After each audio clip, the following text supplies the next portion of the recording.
Hello, Valery. Hello, Ashish. Nice to meet you today. Nice to meet you as well. I'll start with asking about you. Personally, you mean? Well, it's all personal, isn't it? It is. Go on. Where are you from? Your background and your family. Um, I'm from Switzerland by my parents, but I was born in Paris. And my background is quite a creative family. But my father and my brothers are all working or not working, I don't know it's the right name, but painting, designing, and well, so on. They are artists. And I was the only one, how you say, the Black Swan, which was a lawyer. And I started as a lawyer and after in an advertising agency on the business part, which I was quite good at. And recently, I started to have a more artistic point of view on my life. So you grew up in Paris. Yes, I did. So, Definitely. how was it growing up in Paris, which is the center of art and fashion?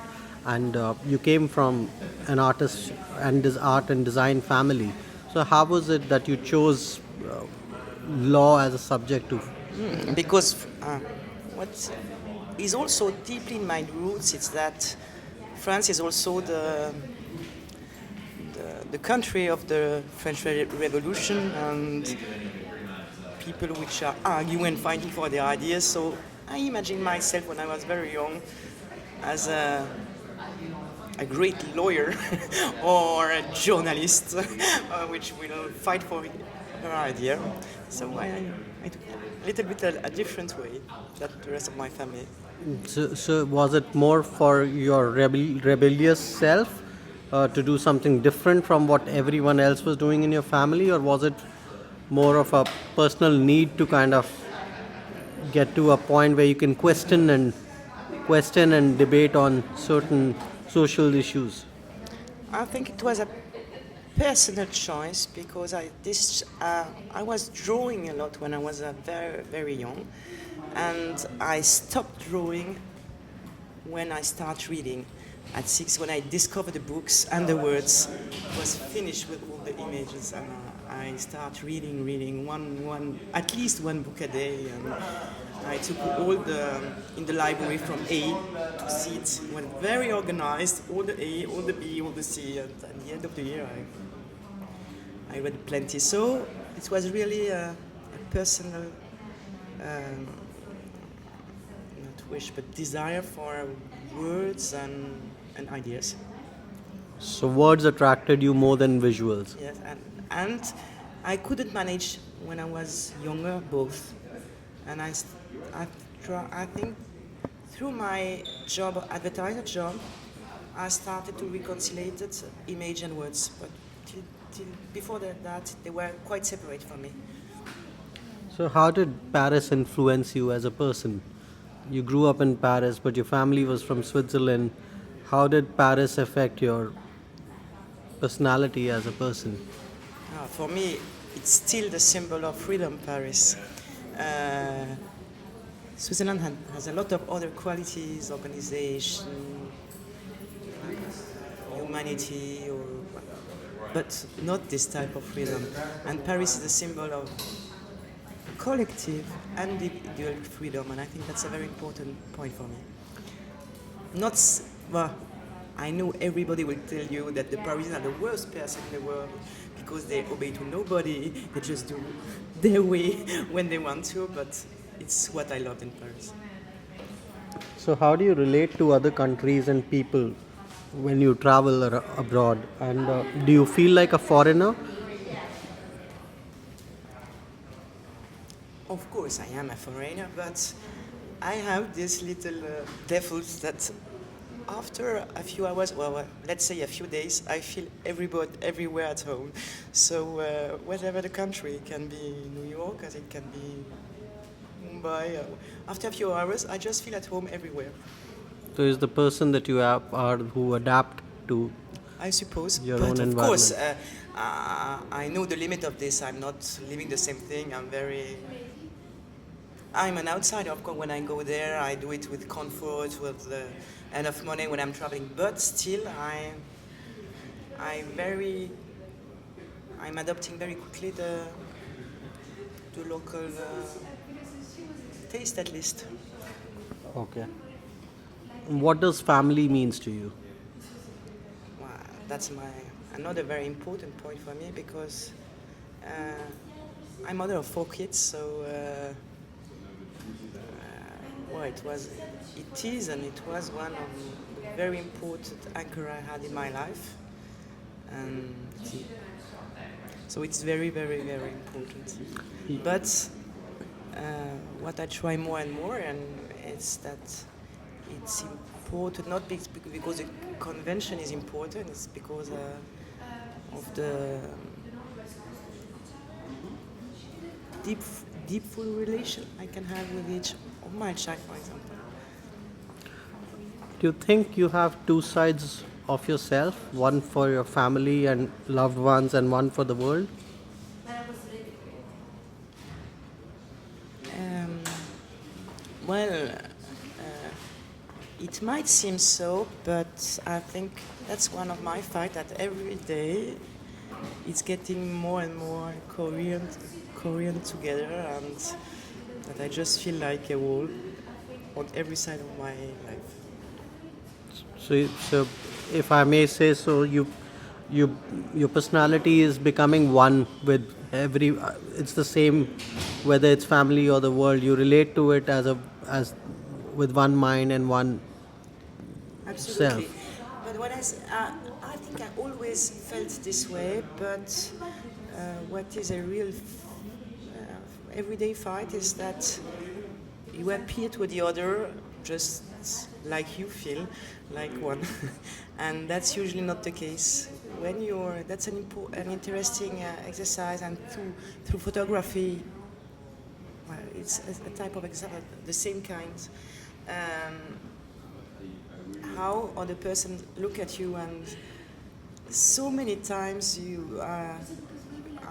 I'm shocked about the way people what people are thinking about me when I feel it's so different. That's what I am, and in this case I'm asking me question, what how did they get from me such a message that I'm not the person they imagine. Well, from your images, what appears is that you're an observer. You're not like you're a distant observer. You're not with the people. You're looking at them from a distance, enjoying what's happening around there, and just observing them quietly in your own mind and ways, and just taking that moment away for yourself. It's not that you participating with them.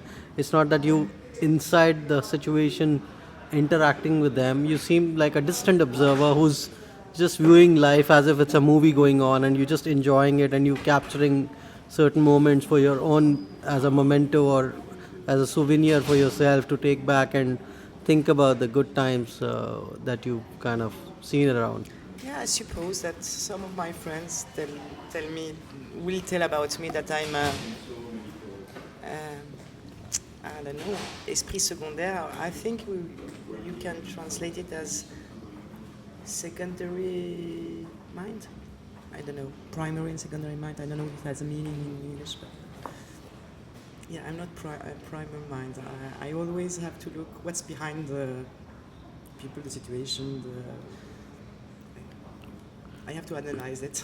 But do you think you kind of have certain layers and walls that you don't open up as much, and you kind of look at things from a distance, and you kind of uh, would like to kind of have certain curtains to yourself, and while No, I think or you I like think well, what I would like to be, or what I hope I am, is I think that you can be both at the same time, being very present in one moment and in one place, and as a matter of dissociation, at the same time looking yourself as an outsider. I'm both-sided. I don't know. so you're saying you very conscious of the time and space you were in as an observer? As an observer, and as a, I think I'm a very spontaneous person, so I'm an observer, and a spontaneous person at the same time. So That sure shows in your photographs.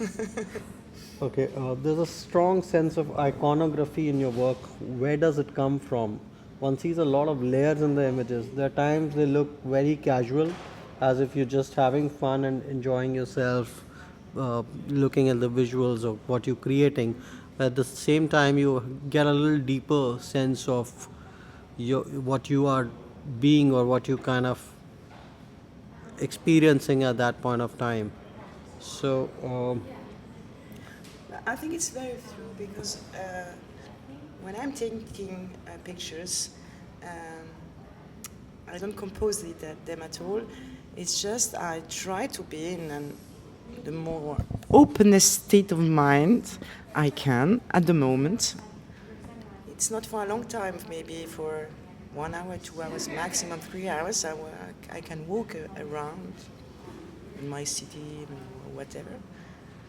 And then, if I enjoy enough the moment I am, well, I'm sensitive to every life detail. So maybe if I will worry at the same time, or saying to myself, now you're going to work and to catch the pictures you want, I won't have send them. So I just have fun, be so the most cool I can, and let things come. And usually they come. so are there certain visual inspirations that go back of your mind when you kind of taking these images? Because there is a strong sense of style and strong sense of graphic that comes across in a whole lot of your images. So Well, that's I think my family background. As my father was a designer, well, I grew up in design like others. I don't know why. What in a farm. For me, it was design. So I see everything on a designer's eye, I suppose. okay, do you think uh, from say a graphic perspective and a geometric perspective, your work is also transcending into an emotional perspective? Like, I love New York. Your artist statement is very detailed about the human emotions and human personality. Do you think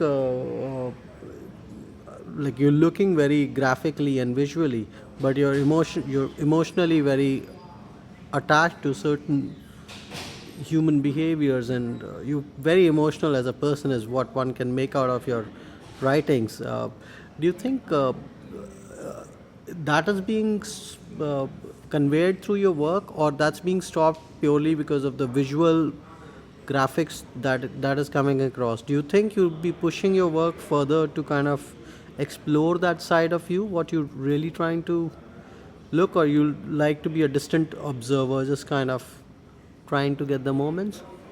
Um,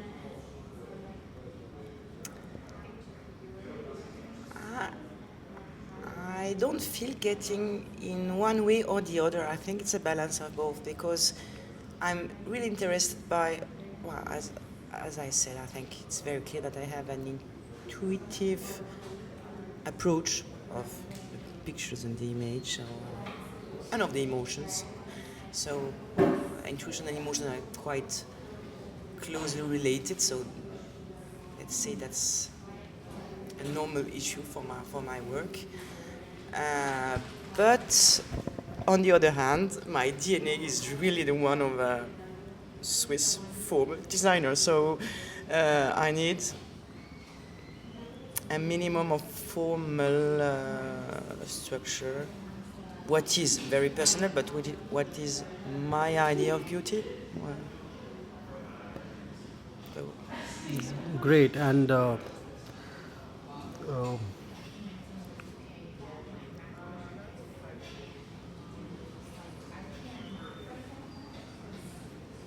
I guess that's good enough. I guess. I guess as you Thank you very much. yeah. All right.